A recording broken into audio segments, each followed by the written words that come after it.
نحمده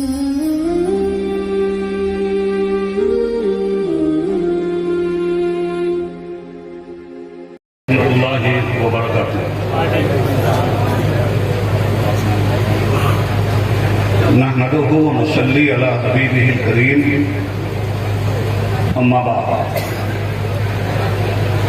فأعوذ بالله من الشيطان الرجيم بسم الله الرحمن الرحيم كل نفس ذائقة الموت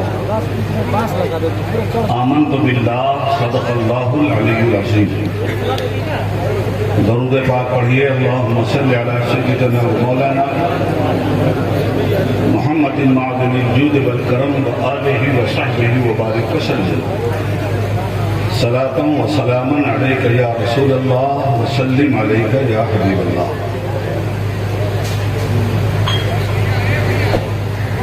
صدر اجلاس محترم مشائخین اعظام معقر علماء کرام شورائے ملت اسلامیہ محترم برادران اسلام و حاضرین مجلس، آج کا یہ تعزیتی پروگرام شمس العلماء حضرت علامہ الحاج مفتی سید محمد شمس الضحیٰ صاحب علیہ رحمۃ و رضوان کے چہلم کے سلسلے میں منعقد ہے، اور ہم تمامی لوگ مشترکہ طور پر اس عرص چہلم کے فیوز و برکات سے مستفیض ہونے کی سعادت حاصل کر رہے ہیں. یہ اجلاس تاثراتی اجلاس ہے، تقریری اجلاس نہیں. ہاں یہ ضرور ہے کہ تقریر کے پس منظر میں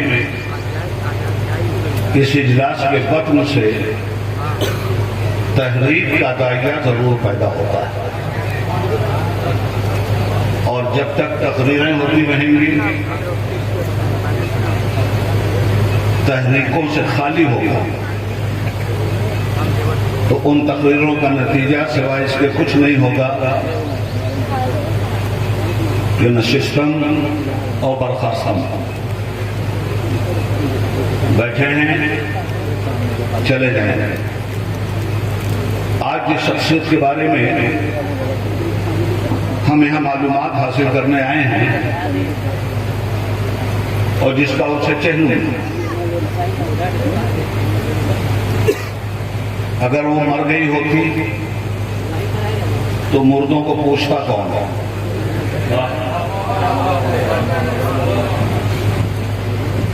پوچھ گچھ تو زندوں کی ہوتی ہے،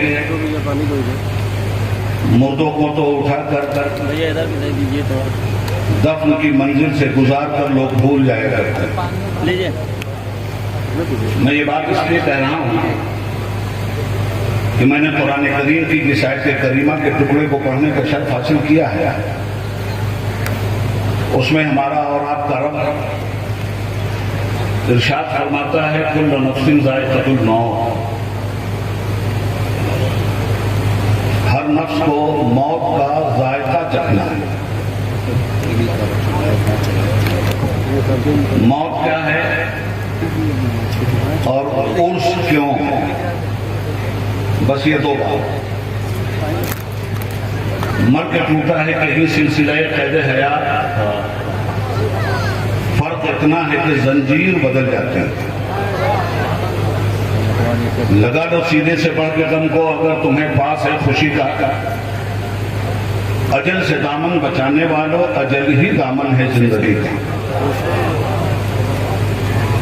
نہ اعتبار جہان فانی نہ کچھ بھروسہ ہے زندگی کا، وہ ایک ٹھہراؤ تھا سفر کا، یہ ایک سایہ ہے چاندنی کا. چھنک رہا ہے ازل سے اب تک ہر ایک تارے لگے زمانہ، جہان مہر و وفا میں یوں بھی الہی ٹوٹے نہ دل کسی کا. حضرات محترم، زندگی جب تک ملی نہیں تھی اس کا وجود نہیں تھا، صرف عدم ہی عدم تھا۔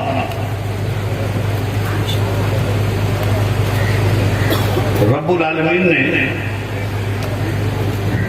عدم سے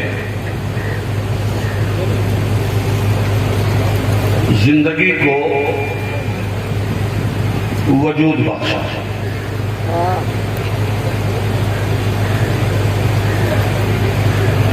اب جب زندگی عدم سے وجود میں آ گئی تو اب یہ مر نہیں سکتا، تھی نہیں آ گئی۔ مغالطہ یہ ہوا کہ نبض ہستی ڈوب گئی، سانسیں اکھڑ گئیں، قلب و جگر نے اپنا کام کرنا چھوڑ دیا، آنکھیں پتھرا گئیں، اور اسی چیز کو ہم نے ایک انسان کی موت قرار دے دیا۔ جبکہ قرآن بدیہی طور پر یہ کہتا ہے کہ ہر جاندار کو موت کا مزہ چکھنا ہے، تو بھائی چکھنا اور ہے، مرنا اور ہے۔ چکھنے کی جو سچویشن ہے وہ لذت کی ایک کیفیت کا نام ہے۔ گرمی کا زمانہ، شربت کا گلاس آپ نے پی لیا، اس کا جو ذائقہ ہے اس کا کوئی حسیاتی وجود نہیں، ذائقہ ایک کیفیت کا نام ہے،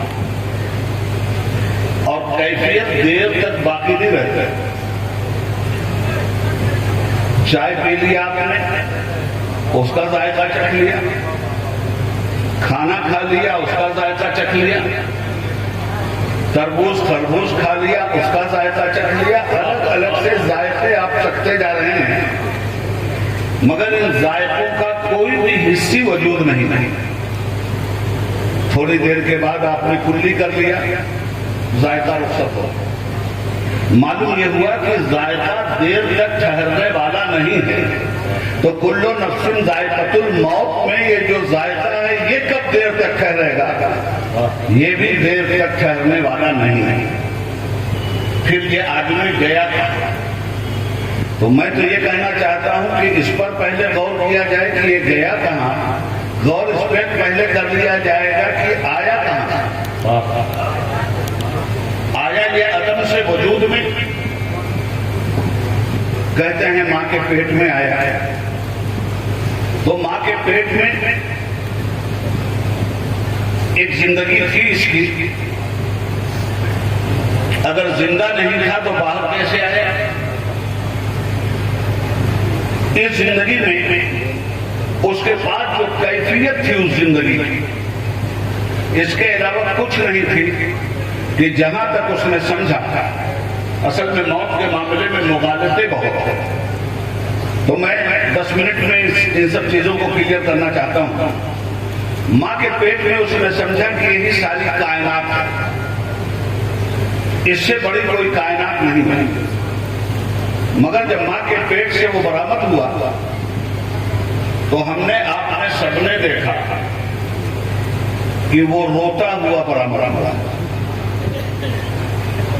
اور اگر روتا نہیں ہے تو تھپکی دے دے کر نوزائیدہ بچے کو رلایا بھی جاتا ہے، اس لیے کہ یہ رونا زندگی کی علامت ہے۔ ماں کے پیٹ میں تھا تو رو نہیں رہا، دنیا میں آتے ہی یہ رویا کیا؟ اس کیوں سے بھی پردہ اٹھنا ضروری ہے۔ یہ رویا میرے محترم اس لیے کہ اس کو ایک تکلیف ہوئی کہ ہم سے ہماری دنیا چھڑوا لی گئی، اتنی بڑی دنیا میں رہتے تھے، اس سے بڑی کوئی دنیا نہیں تھی، مگر دھیرے دھیرے جب اس نے آنکھ کھولی اور دنیا کے شہود کی روشنی کا نور ملا اس کو، تب وہ بچہ حرکت میں آنے لگا، کبھی مسکرانے لگا کبھی رونے لگا، مگر اب اس نے یہ سمجھ لیا کہ ہم جس دنیا میں تھے وہ تو بڑی چھوٹی سی دنیا تھی، اب تو ہم بہت بڑی دنیا میں منتقل ہوئے ہیں۔ اس دنیا میں ایک زمانے تک رہنے کے بعد اب ہم نے موت کا مزہ چکھا۔ موت کا مزہ چکھنے کے بعد جب کیفیت ذائقہ ختم ہوا تو پتہ چلا کہ ہم اب ایک تیسری دنیا میں منتقل ہو گئے۔ جس دنیا میں تھا ماں کے پیٹ میں بہت بڑی دنیا سمجھ رہا تھا، دنیا شہود میں آیا تو سمجھا وہ تو چھوٹا سا حبس والا قید خانہ تھا، اور دنیا شہود سے جب دنیا برزخ میں گیا اور وہاں کی دنیا کا جب اس نے جائزہ لیا تو کہا ہم تو بہت چھوٹے سے قید خانے میں تھے، آزاد فضاؤں میں آ گئے ہیں۔ تو اس طرح سے یہ زندگی جو ہے یہ کبھی مرتی نہیں ہے۔ ایک مرتبہ زندگی مل گئی تو اسے مرنا ہے ہی نہیں۔ زندگی نے موت کا مزہ چکھ لیا اور اپنی دیر تک وہ کیفیت رہی، اور اس کے بعد وہ کیفیت ختم ہو گئی۔ کیفیت کے ختم ہونے کے بعد جو ہی حسیات کی کیفیت ختم ہوتی ہے ذائقے کی، اسی وقت حقیقت سامنے آ جاتی ہے۔ یہ ہے انسان مرحلہ در مرحلہ ایک عالم سے دوسرے عالم میں منتقل ہو رہا ہے۔ ایسا نہیں ہے کہ ماں کے پیٹ میں آیا تبھی ایک عالم میں آیا، نہیں، میں تو کہتا ہوں جب ماں بھی نہیں تھی تب بھی وہ ایک عالم میں تھا۔ جب وہ ماں کے بطن میں نہیں آیا تھا، پیٹ میں نہیں آیا تھا، تب بھی وہ ایک عالم میں تھا، اور اسی کو عالم ارواح کہتے ہیں۔ اور اگر اس عالم ارواح میں نہیں ہوتا تو رب العالمین یہ کیوں کہتا کہ الستو بربکم ہو، جواب میں یہ کیوں کہتا بھلا؟ رب پوچھتا ہے کہ میں تمہارا رب نہیں ہوں؟ انسان کہتا ہے کیوں نہیں، تو ہی ہمارا رب ہے۔ تو اسی لیے حکیم الامت حضرت اقبال نے فرمایا مر کے ٹوٹا ہے کہیں سلسلہ قید حیات، فرق اتنا ہے کہ زندگی بدل گئی۔ اب ذائقہ چکھنے کے بعد کیا ہوتا ہے؟ اس مرحلے میں جب انسان آتا ہے تو جو بندہ مومن ہے، میں صرف اس کی زندگی کا جائزہ اپنے وقت کے مطابق لے کر اپنی بات ختم کروں۔ بندہ مومن کا معاملہ کیا ہوگا؟ بندہ، میں نے آپ سے کہا کہ موت کیا ہے اور عرس کیوں، بس ان دو جملوں میں اپنی بات سمجھ لیں۔ اس لیے کہ عرس پر ناقدان علم و فن نے بہت زیادہ تبصرے کیے ہیں اور بےہودگی کی حد تک تبصرے کیے ہیں، اس لیے باعزت طور پر اس تبصرے کو میں منتقل کرنا چاہتا ہوں۔ محترم سامعین، بندہ مومن کو آپ نے قبر میں پہنچانا، تجہیز و تکفین اس کی ہو گئی۔ اس کے بعد ہوتا کیا؟ یہ چونکہ بندہ مومن ہے، اس لوگ جلوس پہ حضرت اعتراض کرتے ہیں۔ ہم نے سنن ابو داؤد پڑھی ہے، مسند احمد پڑھی ہے، یہ روایتیں آپ کو مل جائیں گے۔ ہم نے یہ پڑھا تھا کہ بندہ مومن جب اپنی قبر میں آتا ہے تو 500 فرشتوں کے ساتھ اس کا استقبال کیا جاتا ہے۔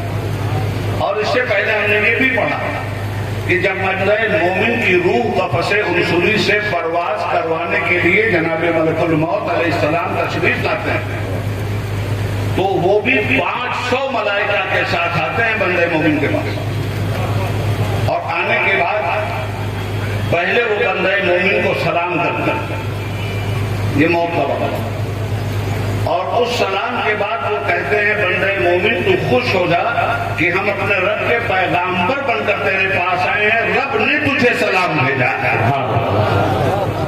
اور اس کے بعد موت کے ذائقے کا مرحلہ آتا ہے۔ مرنے کے بعد یہ اصطلاحی ایک لفظ ہے، اس لیے میں بولتا ہوں، ہوتا کیا ہے؟ یہ 500 فرشتوں کے جلوس میں بندہ مومن کا استقبال ہوتا ہے، اور قبر میں اسے نہیں رکھا جاتا، ہم آپ اس کو قبر میں رکھ کے آتے ہیں۔ فرشتے جب اس کی روح نکالتے ہیں، ابھی تو قبر میں آدمی کا جسم گیا ہی نہیں، اس سے پہلے ہی کا مرحلہ یہ ہے کہ یہ فرشتے 500 کی تعداد میں جلوس کے ساتھ بندہ مومن کی روح کو لے کر پرواز کر جاتے ہیں، اور